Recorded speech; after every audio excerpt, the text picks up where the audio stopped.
नमस्कार, NB news world में आप सभी का स्वागत है। मैं हूं धनेश्वरी दिवांगन। अब खबरें विस्तार से। मलेशिया दौरे पर पहुंचे प्रधानमंत्री नरेंद्र मोदी आज भारतीय समुदाय के लोगों से मुलाकात करेंगे।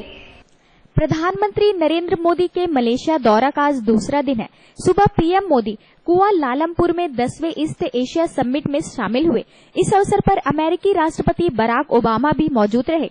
इससे पहले पीएम आसियान देशों के साइनिंग सेरेमनी ऑफ डिक्लेरेशन कार्यक्रम में शामिल हुए, जिसमें सभी आसियान देश एक मंच पर आकर हाथ मिलाते नजर आए। प्रधानमंत्री नरेंद्र मोदी का आज भारतीय समुदाय के लोगों से मिलने का भी कार्यक्रम है।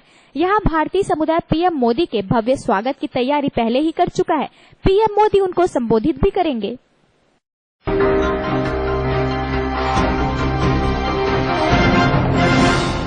पाकिस्तानी खुफिया agency ISI underworld don Dawood Ibrahim व इसके साथियों की मदद से भारत में दंगे फैलाने की कोशिश कर रहा है। पाकिस्तानी खुफिया एजेंसी इंटर सर्विस इंटेलिजेंस फिर से दाऊद इब्राहिम के नेटवर्क को एक्टिवेट करने में जुट गई है। जानकारी के मुताबिक आईएसआई दाऊद के नेटवर्क का इस्तेमाल एक बार फिर भारत में दंगे भड़काने के लिए कर सकती है। इसके जरिए आईएसआई भारत में न्यू टेरर मॉड्यूल सेटअप करना चाह रही है। एक अंग्रेजी अखबार के मुताबिक पाकिस्तानी एजेंसी आतंकी संगठन सिमी का भी इस्तेमाल भारत में आतंक फैलाने में कर रही है।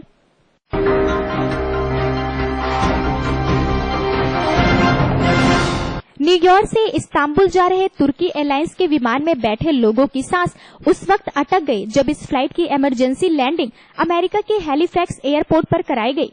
दरअसल इस विमान में बम होने की धमकी मिलने के बाद अधिकारियों ने इसकी इमरजेंसी लैंडिंग हैलिफैक्स एयरपोर्ट पर कराई। इससे पहले 7 जुलाई को बैंकॉक से इस्तांबुल जा रहे तुर्की एयरलाइंस के विमान में भी बम की खबर गलत निकली। बम की खबर पर इमरजेंसी लैंडिंग कर दिल्ली में उतारे गए विमान की तलाशी पर कोई बम नहीं मिला था।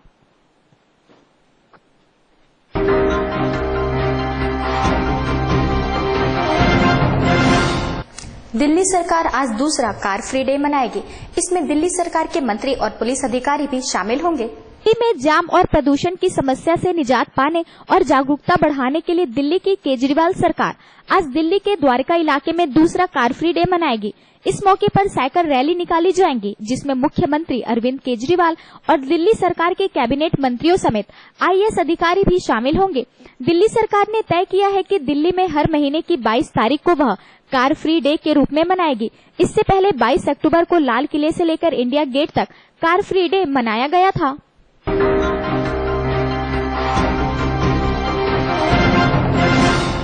फ्रांस के राष्ट्रपति फ्रांसवा ओलांद 26 जनवरी को भारत के गणतंत्र दिवस के मौके पर मुख्य अतिथि होंगे। फ्रांस के राष्ट्रपति फ्रांसवा ओलांद 2016 में रिपब्लिक डे के दौरान चीफ गेस्ट होंगे। पिछले साल अमेरिकी राष्ट्रपति बराक ओबामा आए थे। इससे पहले फ्रांस के 2 राष्ट्रपति और वहां के पीएम रिपब्लिक डे प्रोग्राम में चीफ गेस्ट बन चुके हैं। पेरिस हमले के बाद आतंकवाद से लड़ने में जुटे फ्रांस के राष्ट्रपति का यह दौरा अहम माना जा रहा है। जानकारी के मुताबिक इस दौरे पर दोनों देश के नेता आतंकवाद से लड़ाई को लेकर स्ट्रैटेजी साझा कर सकते हैं। हालांकि अभी तक इस बारे में कोई आधिकारिक पुष्टि नहीं हुई है।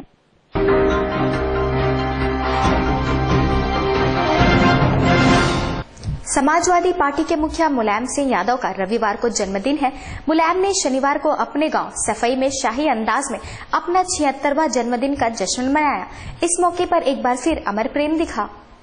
समाजवादी पार्टी सुप्रीमो मुलायम सिंह यादव का 76वां जन्मदिन है। इसको लेकर आज प्रदेश भर में सफाई से लेकर दूसरी जगहों पर कई कार्यक्रम आयोजित होंगे। हालांकि मुलायम के जन्मदिन का जश्न शनिवार से ही शुरू हो गया। मुलायम ने शनिवार को अपने पैतृक गांव सफाई में केक काटा और इसी दौरान यूपी के मुख्यमंत्री और उनके बेटे अखिलेश यादव के अलावा अमर सिंह भी स्टेज पर नजर आए। मुलायम सिंह यादव के बर्थडे कार्यक्रम पर 2 लोगों ने अलग अलग वजहों से खूब सुर्खियां बटोरी। एक थे आजम खान और दूसरे थे अमर सिंह। भले ही अब अमर सिंह एसपी में नहीं है, लेकिन ऐसा तो नहीं हो सकता कि मुलायम सिंह का जन्मदिन हो और अमर सिंह ना पहुंचे। नेताजी को बर्थडे की बधाई देने वे सफाई पहुंचे और उनके साथ मंच साझा किया। यही नहीं, अमर सिंह को मुलायम ने केक भी खिलाया। साथ ही अमर सिंह ने कहा कि वो मुलायम की पार्टी में हो या ना हो, उनके दिल में जरूर है। उधर दूसरी ओर यूपी के कैबिनेट मंत्री और अमर सिंह से 36 का आंकड़ा रखने वाले आजम खान कार्यक्रम में देरी से पहुंचने को लेकर सुर्खियों में रहे।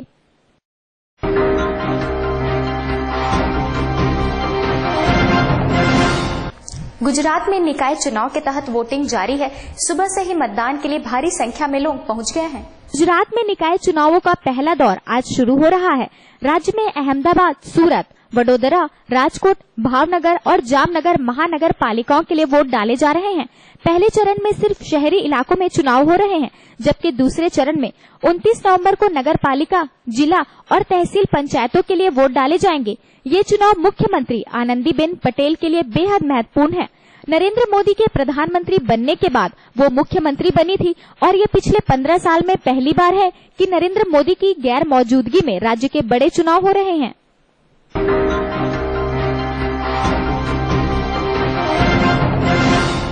सीमा सुरक्षा बल ने पंजाब के फिरोजपुर सेक्टर की अग्रिम चौकी गज्जला के क्षेत्र से 1 अरब 5 करोड़ रुपए की 21 किलोग्राम हेरोइन बरामद की है। भारत पाकिस्तान सीमा सेक्टर खेमकरण पर तस्करों की सूचना के बाद बीएसएफ व काउंटर इंटेलिजेंस विभाग ने संयुक्त ऑपरेशन किया। इस दौरान जबरदस्त फायरिंग हुई और तस्कर भाग निकले। ऐसे में वहां पर हेरोइन पाकिस्तान के बनाए 5 कारतूस बरामद हुए। जानकारी के मुताबिक बीएसएफ की 191वीं बटालियन व काउंटर इंटेलिजेंस विभाग ने शुक्रवार की रात में तस्करों की सूचना मिलने के बाद ऑपरेशन शुरू किया। तस्कर भी जवाबी फायरिंग करते हुए अंधेरे का फायदा उठाकर पाकिस्तान वापस लौट गए। हालांकि इस दौरान वे अपना तस्करी का कुछ सामान छोड़ गए, जिससे जब सीमा सुरक्षा बलों के जवानों ने चारों ओर छानबीन की तो उनके हाथ सामान लगा।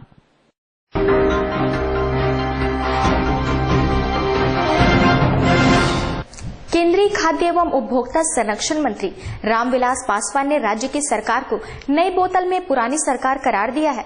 पासवान ने कहा, सरकार तो पुरानी ही है, पार्टनर नए जुटे हैं। केंद्रीय मंत्री रामविलास पासवान ने कहा कि आरक्षण नीति की समीक्षा से संबंधित राष्ट्रीय स्वयंसेवक संघ प्रमुख मोहन भागवत के बयान को बिहार विधानसभा चुनाव में एनडीए की हार के लिए जिम्मेदार नहीं ठहराया जा सकता। लोक जनशक्ति पार्टी के प्रमुख ने कहा कि इन नतीजों के लिए किसी नेता विशेष को भी जिम्मेदार नहीं ठहराया जा सकता और यहाँ सामूहिक जिम्मेदारी है। पासवान ने एक निजी चैनल के कार्यक्रम में कहा कि इससे मैं सहमत नहीं हूँ। भागवत जी एक स्वतंत्र संगठन से आते हैं। बिहार बहुत राजनीतिक स्थान है और मैंने पहले ही कहा है कि दूसरे राज्यों में विकास का मुद्दा सबसे ऊपर होता है और जाति का मुद्दा कम महत्वपूर्ण होता है, परंतु बिहार में जातिगत मुद्दे एजेंडे में सबसे ऊपर होते हैं और विकास पीछे चला जाता है। उन्होंने कहा कि बिहार ने फिर से जाति के एजेंडे को सर्वोपरि होने को साबित किया है।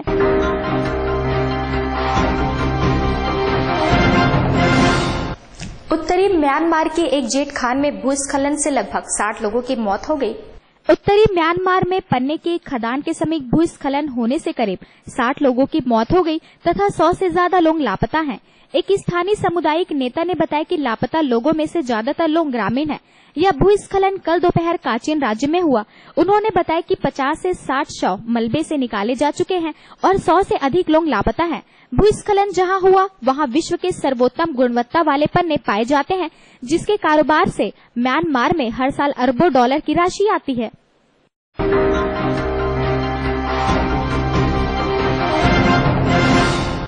भाजपा के वरिष्ठ नेता सुब्रमण्यम स्वामी ने कांग्रेस उपाध्यक्ष राहुल गांधी की नागरिकता को लेकर फिर सवाल खड़े किए हैं। उन्होंने कहा कि उन पर मैं कोई आरोप नहीं लगा रहा हूं। दरअसल ब्रिटिश सरकार की आधिकारिक वेबसाइट पर उपलब्ध दस्तावेज कह रहे हैं कि राहुल भारतीय नहीं बल्कि ब्रिटिश नागरिक हैं। भाजपा के वरिष्ठ नेता सुब्रमण्यम स्वामी ने शनिवार को कहा कि कांग्रेस उपाध्यक्ष राहुल गांधी सबूत पेश करे कि वह ब्रिटिश नागरिक नहीं है। उन्होंने कहा कि मैं उनकी नागरिकता पर सवाल खड़ा नहीं कर रहा हूं। असल में ब्रिटिश सरकार की आधिकारिक वेबसाइट पर उपलब्ध दस्तावेज बता रहे हैं कि राहुल ब्रिटिश नागरिक है। मुंबई मराठी पत्रकार संघ में आयोजित प्रेस कॉन्फ्रेंस में स्वामी ने पत्रकारों को कुछ ऐसे दस्तावेज दिए जिसमें राहुल ने खुद को ब्रिटिश नागरिक बताया है। उन्होंने कहा कि राहुल साबित करे कि यह दस्तावेज फर्जी है। स्वामी ने कहा कि राहुल के बदले उनकी पार्टी कांग्रेस की ओर से सफाई में कहा जा रहा है कि ये टाइपिंग की गलती है, लेकिन ब्रिटिश दस्तावेजों में 5 बार टाइपिंग की गलती नहीं हो सकती।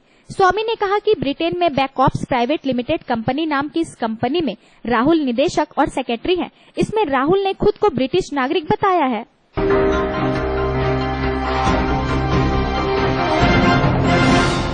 बिहार के मुख्यमंत्री नीतीश कुमार के शपथ ग्रहण समारोह के दौरान राजद प्रमुख लालू प्रसाद से गले मिलने को लेकर दिल्ली के मुख्यमंत्री अरविंद केजरीवाल पर आज उनके पूर्व सहयोगी योगेंद्र यादव ने इसे शर्मनाक कार्य करार दिया। आम आदमी पार्टी से निष्कासित किए गए योगेंद्र यादव ने शनिवार को कहा कि यह महज गले मिलना नहीं था, बल्कि भाजपा के खिलाफ समूह बनाने के लिए आदर्शों की तिलांजलि दी गई। यादव ने सोशल साइट में कहा कि आंदोलन की राजनीतिक पूंजी को राजनीतिक भ्रष्टाचारों के प्रतीक को बेच दिया गया, शर्मिंदा। उन्होंने कहा यही तर्क कांग्रेस के समर्थक लोकपाल आंदोलन के समय दिया करते थे। वे कहेंगे कि वे भ्रष्ट है, लेकिन लोकपाल आंदोलन का समर्थन नहीं करना चाहिए था क्योंकि इससे भाजपा को मदद मिलेगी। केजरीवाल ने इसी तर्क का इस्तेमाल किया, लेकिन उन लोगों को शर्मिंदा किया जिन्होंने भ्रष्टाचार के खिलाफ प्रयास किया।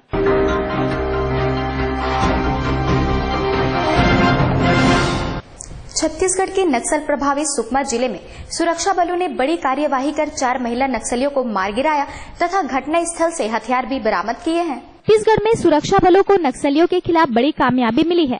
सुकमा जिले में सुरक्षा बलों और नक्सलियों के साथ मुठभेड़ में 4 महिला नक्सली मारी गई हैं। जानकारी के अनुसार सीआरपीएफ, एसटीएफ और दंतेवाड़ा डीआरजी टीम के संयुक्त ऑपरेशन के तहत नक्सलियों के खिलाफ अभियान चलाया जा रहा था।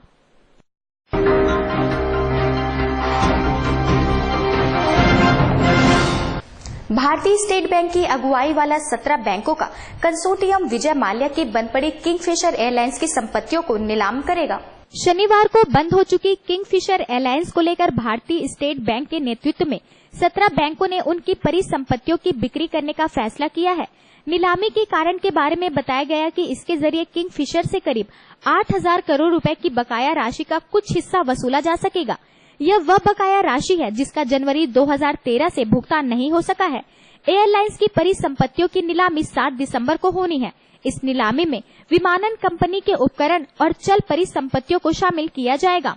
इस संपत्ति में मुंबई के किंगफिशर हाउस और गोवा के किंगफिशर विला को भी शामिल किया गया है। अब एयरलाइंस की दोनों परिसंपत्तियों पर बैंकों ने अपना पूरा कब्जा कर लिया है।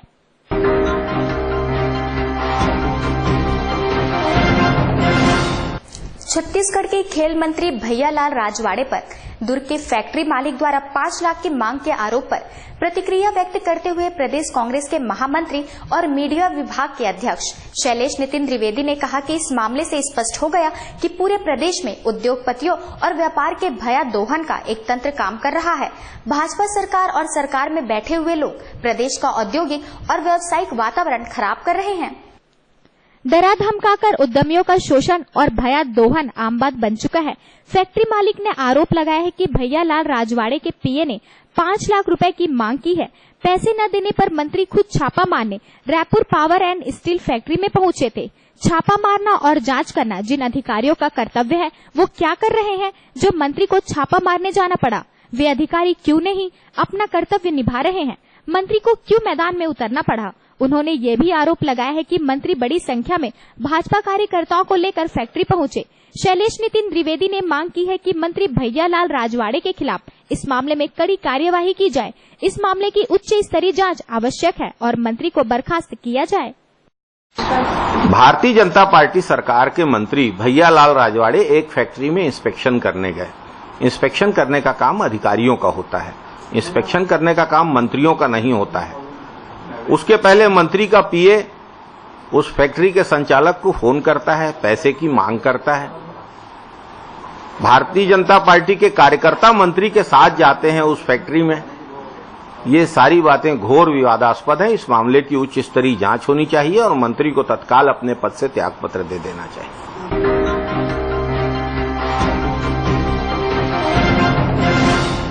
यूनिसेफ के कार्यक्रम में रायपुर पहुंची करीना कपूर के साथ मुख्यमंत्री का सेल्फी लेने का मामला अब तूल पकड़ने लगा है।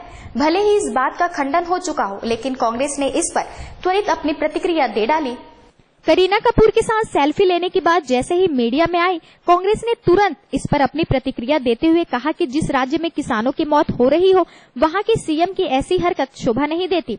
लेकिन सेल्फी की बात झूठी साबित होने के बाद जब शैलेश नितिन द्विवेदी से पूछा गया कि मुख्यमंत्री करीना के साथ सेल्फी नहीं बल्कि बच्चों की तस्वीर ले रहे थे, तो उनका कहना था कि जो लोगों को देखना था वो तो देख लिया, अब लाख सफाई दे फिर भी कोई काम का नहीं।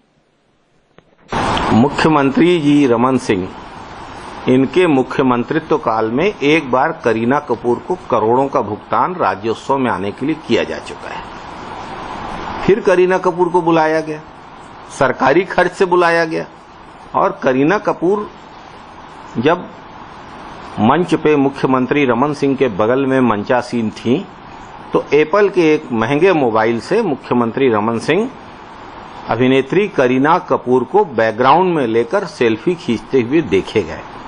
जब इस पे राष्ट्रीय मीडिया में चर्चा हुई, जनता के बीच चर्चा हुई, किसानों को तकलीफ हुई, तो अब सफाई देने की कोशिश की जा रही है। इस सफाई को कांग्रेस पार्टी पूरी तरीके से खारिज करती है। राज्य में इतना बड़ा दुख का वातावरण है, सूखा पड़ा हुआ है, किसान आत्महत्या कर रहे हैं और मुख्यमंत्री अभिनेत्री के साथ सेल्फी खींच रहे हैं। ये कैसी राजनीति है? ये कैसी संवेदनशीलता है?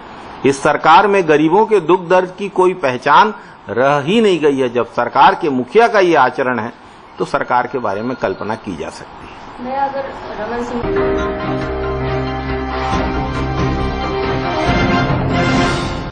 अभिनेता आमिर खान के काफिले में शामिल कार की टक्कर एक व्यक्ति के मोटरसाइकिल से हो गई। यह घटना पंचगनी के पास हुई, जिसमें मोटरसाइकिल सवार घायल हो गया।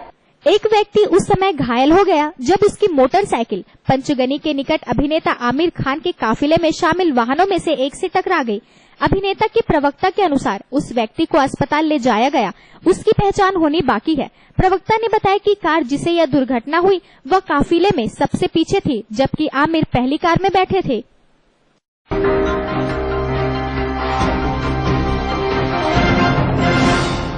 ताजा तरीन खबरों के लिए बने रहिए हमारे साथ एनबी न्यूज वर्ल्ड में।